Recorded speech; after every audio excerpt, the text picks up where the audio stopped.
les institutions de recherche, ainsi que tous ceux qui s'intéressent de près ou de loin à la préservation des manuscrits anciens, puissent assister à cette réunion. La raison pour laquelle nous avons convoqué cette conférence, c'est parce que l'Afrique a atteint un point de crise absolument effarant. Partout où il nous a été donné d'aller et de visiter les sites de manuscrits, nous avons vu des manuscrits en détresse, des manuscrits qui ont besoin d'un traitement radical et extrêmement urgent.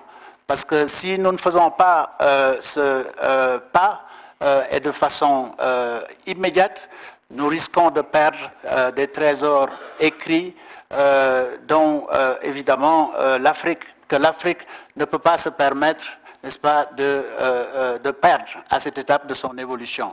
Parce que non seulement ce sont des témoins du passé, mais ils éclairent en même temps l'avenir. Et en plus, ce sont également des instruments incomparables pour construire les industries culturelles dont nous avons besoin maintenant et d'ici le siècle prochain et les siècles à venir. À ma gauche, vous avez le docteur Kabir Chaffé, qui est le directeur de Arewa House. Arewa House se trouve à Kaduna, dans le nord du Nigeria. Il fait sans doute partie de ceux qui ont pris le flambeau très tôt et qui nous ont également beaucoup épaulés pour qu'on puisse tenir la réunion d'aujourd'hui. J'ai à ma droite M. Abdelkader Aïdara, qui est connu partout dans le monde, qui non seulement est un entrepreneur de très grand talent, parce que ce qu'il a réussi à construire à Tombouctou, je crois que peu d'entre nous peuvent se glorifier de l'avoir fait. Non seulement il a été un explorateur depuis de très longues années avec son papa quand il était plus jeune, mais en plus le centre Ahmed Baba qui se trouve à Tombouctou et qui a les manuscrits, qui garde les manuscrits les plus anciens avec un nombre de 25 000 environ.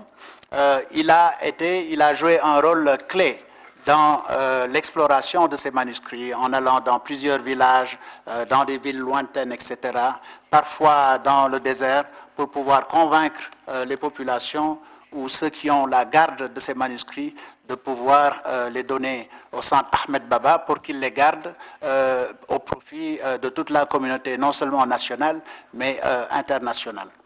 Donc, ils sont tous ici à mes côtés. Il y en a d'autres. Nous allons peut-être vous introduire l'un de nos doyens, l'ambassadeur Hamodi, Mohamed Saïd Hamodi, qui est de Mauritanie, mais qui a joué un très grand rôle dans son domaine particulier, puisque c'est lui-même un érudit, qui est l'auteur d'une bibliographie impressionnante de la Mauritanie.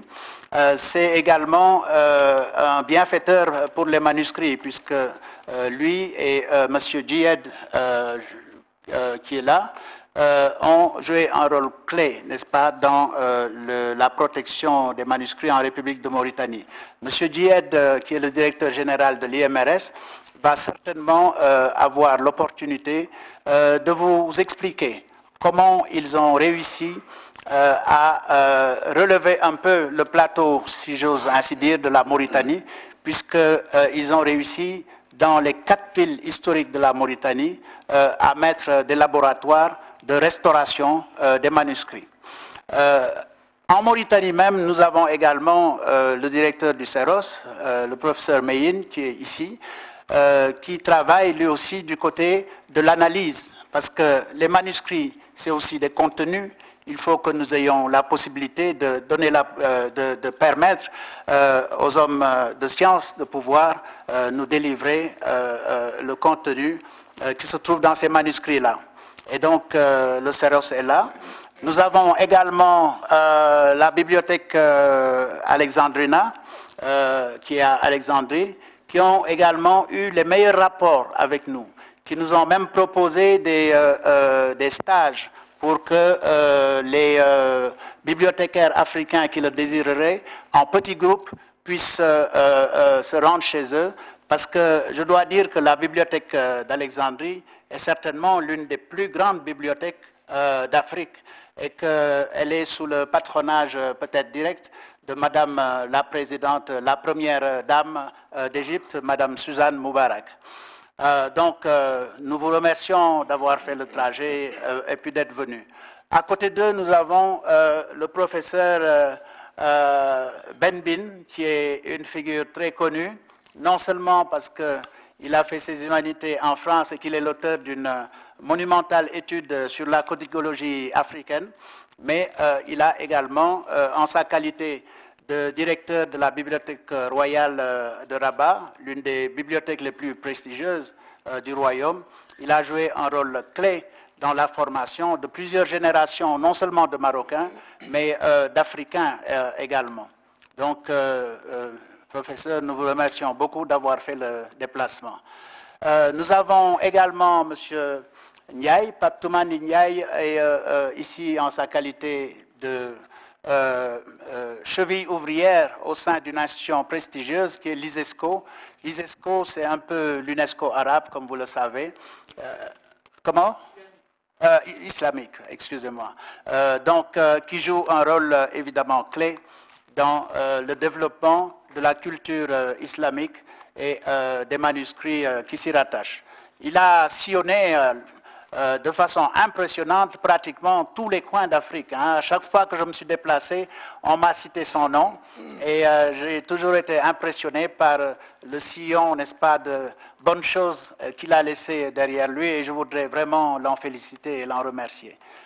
Il est ici à nos côtés, non pas escalité, mais ça a été une des chevilles ouvrières, vraiment, je dois le dire, et le féliciter publiquement pour la tenue de cette conférence. Il a apporté son appui nuit et jour de 1000 façons que je ne saurais énumérer ici, et je voudrais l'en remercier infiniment. Je voudrais associer à ces remerciements également tous les hommes de science, hein, mes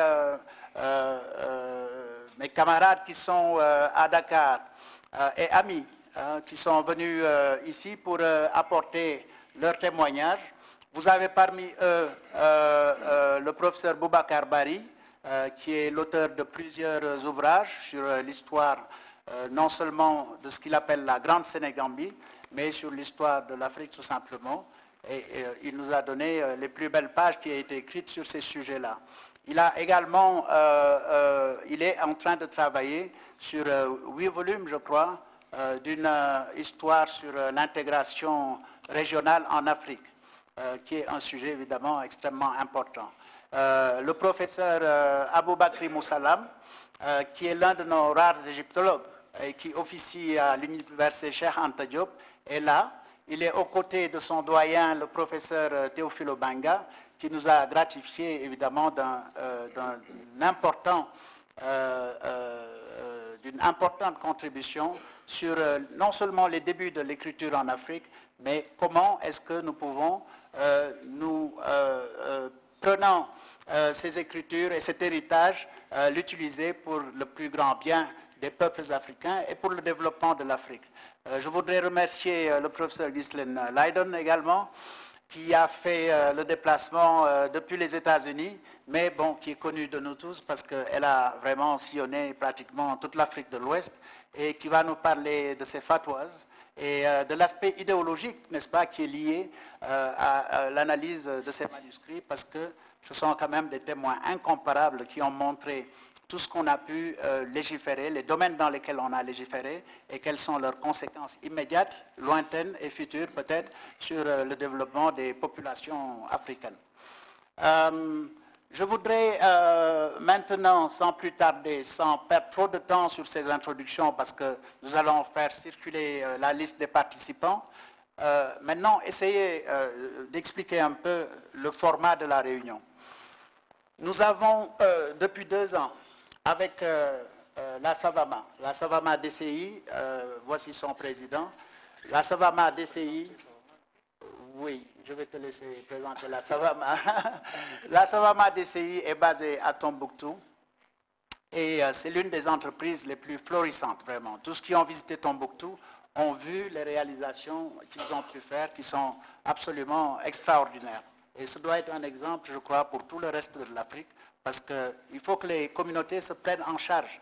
Les bibliothécaires qui ont, à cause des hasards de l'histoire, entre leurs mains, des manuscrits qui appartiennent non seulement à l'Afrique, mais à toute la communauté mondiale, doivent prendre ces manuscrits-là au sérieux et essayer de faire en sorte qu'ils se comportent comme des entrepreneurs, comme Abdelkader Haïdara, qui sont modernes, mais en même temps qui sont absolument impliqués dans leur communauté. Il expliquera lui-même très rapidement ce que fait la Savama et comment elle a été en action, non seulement avec la plupart d'entre les acteurs qui sont là, mais avec nous-mêmes qui avons travaillé à pied d'œuvre à partir de Tombouctou et ailleurs, sous l'égide de la Fondation Ford, que nous tenons à remercier, la Fondation Ford qui a rendu cette réunion possible et qui nous a évidemment accompagnés tout au cours de ces 3 dernières années. Je vais donner la parole à Abdelkader, qui va un peu vous parler de la Savama, parce que c'est une entreprise conjointe que nous avons développée avec la Savama. Mais évidemment, Arewa House est à nos côtés parce que, au cours des années passées, nous avons développé vraiment des rapports extrêmement étroits et nous avons pensé toute cette conférence ainsi que la façon dont nous devions mener les discussions ensemble. Donc, Abdelkader, tu as la parole. Voilà, merci.